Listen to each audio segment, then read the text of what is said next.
Bismillah wassalatu wassalamu ala rasulillah wa ala alihi wa ashabihi wa man wala. Bapak-bapak, ibu-ibu, saudara-saudara sekalian, assalamualaikum warahmatullahi wabarakatuh. Malam ini kita ingin melanjutkan bahasan kita tentang malaikat. Banyak fungsi malaikat. Banyak sekali fungsi malaikat. Secara umum, ulama-ulama berdasar keterangan ayat-ayat dan hadis-hadis itu ada menjelaskan beberapa hal dari malaikat. Yang pertama, malaikat itu bisa mengambil bentuk manusia. Jadi malaikat, tapi dia datang dalam bentuk manusia. Dalam hubungan antara Nabi dengan Allah, yang perantaranya adalah malaikat, itu terkadang Nabi yang ditingkatkan dimensinya sehingga sejajar dengan malaikat, bisa jadi juga malaikat yang diturunkan sehingga sejajar dengan manusia. Karena dia baru bisa hubungan kalau sejajar. Kalau sejajar itu dia datang dalam bentuk manusia. Kalau tidak sejajar itu, Nabi berada dalam suatu situasi yang tidak bisa dibayangkan. Itu biasa Nabi menerima wahyu Al-Quran itu kalau berat, kita hanya lihat, kata sahabat-sahabat, kita hanya lihat beliau berkeringat, bercucuran keringatnya di musim dingin, merasa berat ini karena diangkat derajatnya ke tingkat malaikat. Tapi kalau dia yang turun itu enak-enak saja itu. Salah satu, kita lihat yang datang dalam bentuk manusia ini hadis yang berkaitan dengan rukun iman. Sayyidina Umar yang menjelaskan. Datang satu orang berpakaian sangat putih, bersih, rambut rapi, datang langsung memegang kedua lutut Rasul. Lalu bertanya, apa itu Islam? Dijawab, al-Islam, anta syahada alla ilaha illallah, itu rukun Islam. Begitu ini, dia bilang, kamu benar. Loh, kata Sayyidina Umar, kita heran. Ini orang bertanya, kok dia juga yang membenarkan. Ini orang pakaiannya bersih, tidak ada tanda-tanda sebagai orang yang datang dari luar kota, tapi tidak juga satu orang di antara kita yang mengenal dia. Apa itu iman? Dijelaskanlah ini rukun iman yang keenam. Apa itu ihsan? Dijelaskanlah apa ihsan. Kapan kiamat? Dikatakan yang ditanya tidak lebih tahu dari yang bertanya. Mal mas'ulu anha bi'alama minas sa'il. Setelah itu dia pergi, tiba-tiba menghilang. Nabi berkata, kamu tahu siapa tadi yang datang? Tidak, itu tadi Jibril datang mengajar kamu agama kamu. Jibril datang dalam bentuk manusia, orang bisa lihat. Itu juga nanti Maryam waktu mau melahirkan, ya toh. Tamatsalaha basyaran sawiyya. Berbentuk manusia yang utuh, yang ini. Bukan sosok aslinya yang datang. Karena kalau sosok aslinya yang datang kita tidak bisa lihat. Ya kan? Oke. Jadi dia bisa berbentuk, itu jelas, itu Anda wajib percaya karena ada di Quran. Ya kan? Berbentuk dengan bentuk manusia. Dan malaikat itu bertolak belakang dengan setan. Kalau setan dilukiskan sangat buruk, maka malaikat dilukiskan sangat indah. Itu sebabnya Nabi Yusuf waktu dilihat oleh orang-orang, ma hadza bashar in hadza illa malakun karim. Ini bukan manusia ini terlalu gagah, ini hanya malaikat.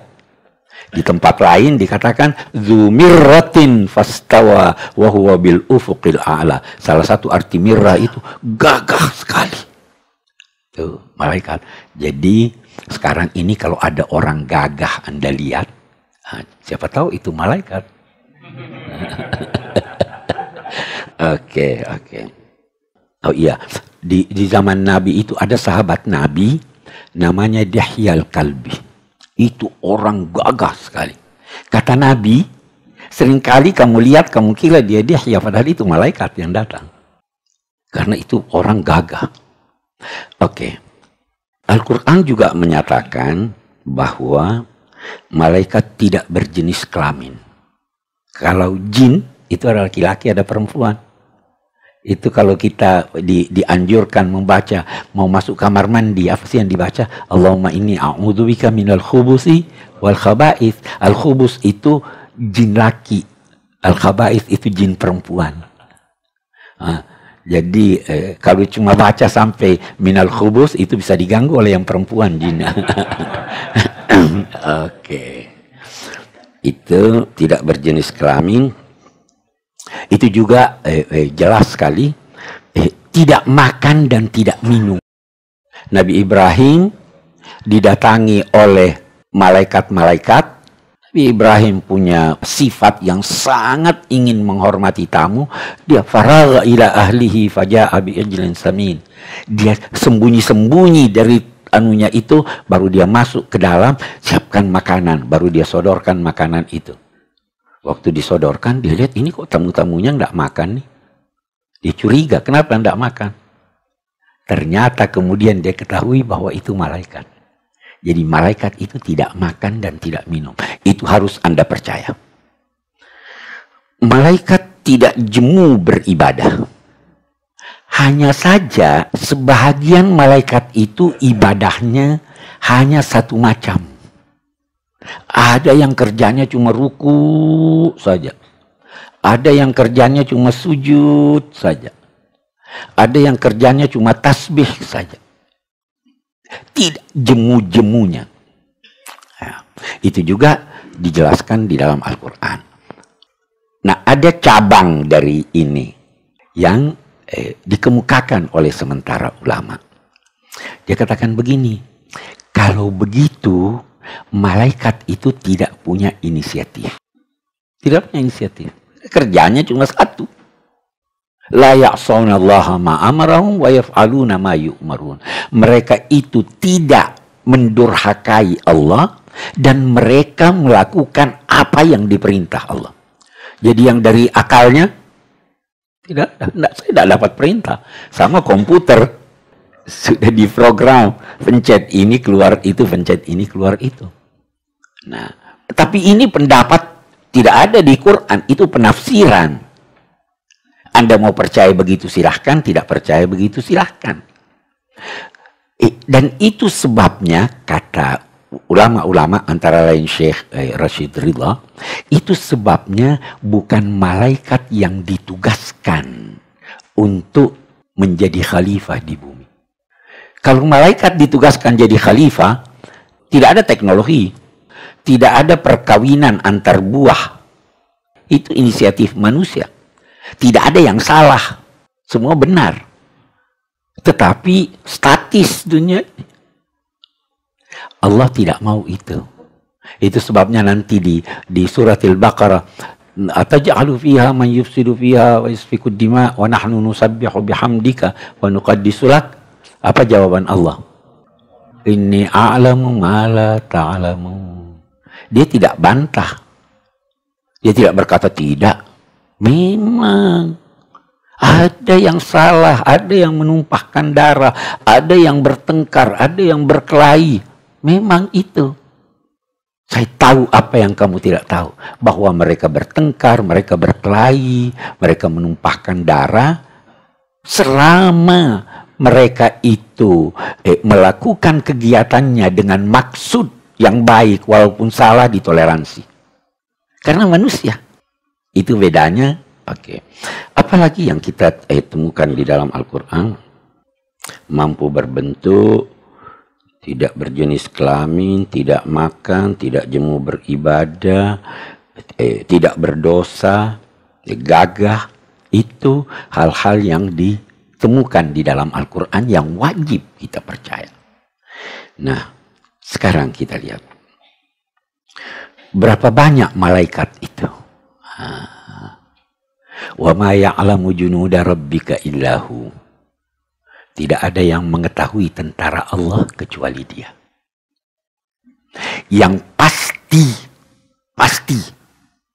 Dia lebih banyak dari seluruh jumlah manusia.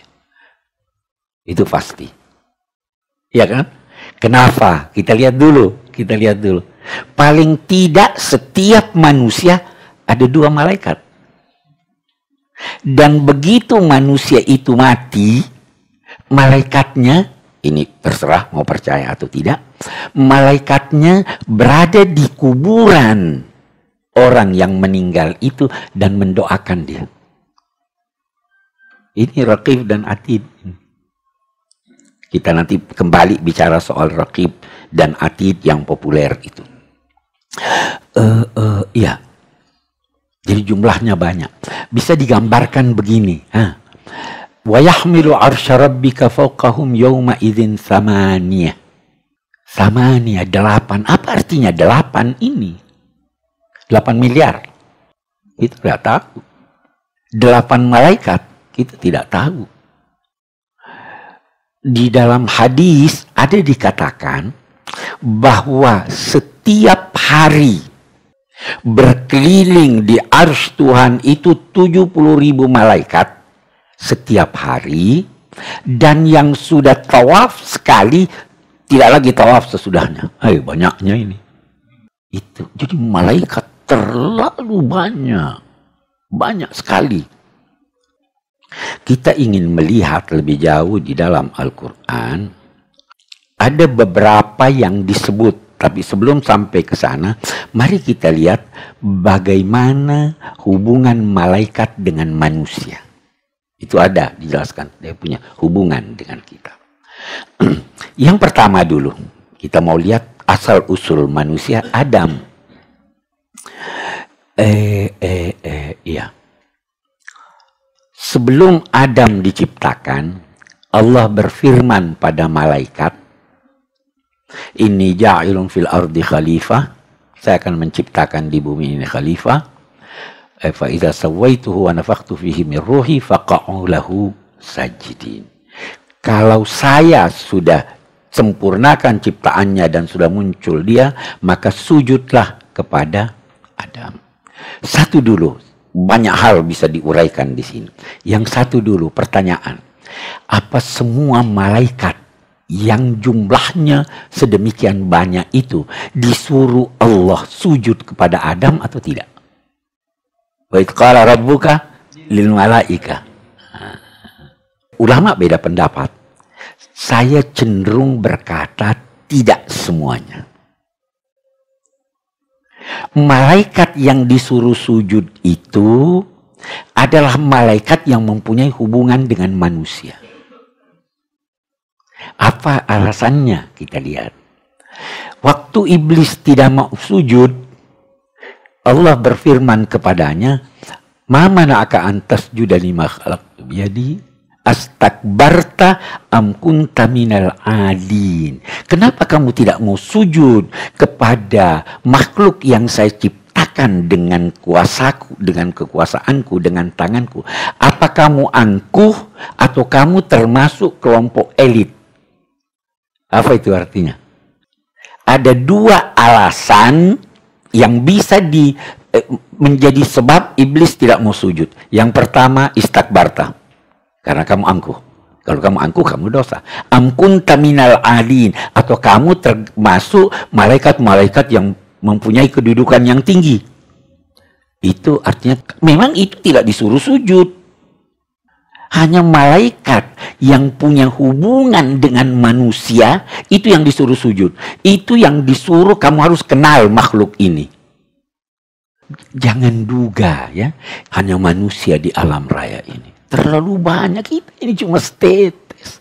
Masa semua malaikat yang sekian banyak disuruh sujud? Hanya malaikat-malaikat ini yang punya hubungan nanti dengan manusia. Oh, ini yang atur rezekinya, ini yang atur kematiannya, ini yang itu yang disuruh sujud. Yang lainnya, udah deh kamu urusanmu lain. Mungkin ada makhluk lain yang dia urus, kita tidak tahu. Jadi yang punya hubungan dengan manusia.